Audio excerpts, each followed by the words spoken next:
جنا ابن عباس رضی الله عنهما وی څوک چې عمل د قوم لوط کوي داسې انسانان چې کله مړ شي د قبرونو کې ته الله خنزیران جوړوي. امام زهبي لیکلي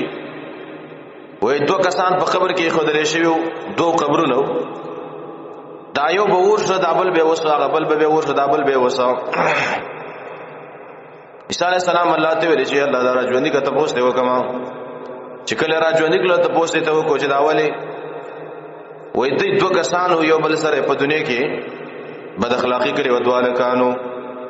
نو ځکه یو ورشه او دا بل به وسوځي. زکوان په نوم یو عالم دی غوي چې ما سره په یو کوټه کې او په یو ځای کې اوې زنانه پاتې شي زه په ځان باندې دومره نه لريګم لکه څومره چې د بیګری الګ نه په ځان باندې لريګم چې دا ما سره کوټه کې پاتې شي ځکه وای دا زنا ده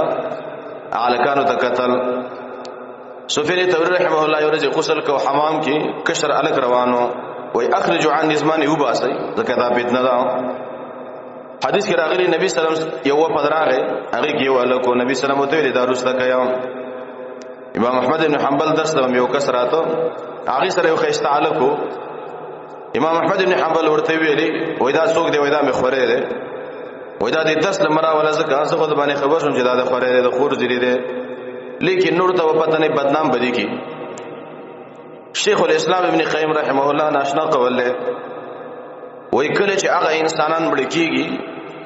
چې هغه په دنیا کې دا کارونه کوي دا بد کارونه لواتت وغیرہ چې دې مړ کیږي دې بس انتقام سي د دنیا نه. ابن عباس ورځ عرفات دراغه حج لا یو ستړیو سری بډو کې پاتیو او هغه چې کوم د داسترګو باندې دا ورې سره لیدلې وي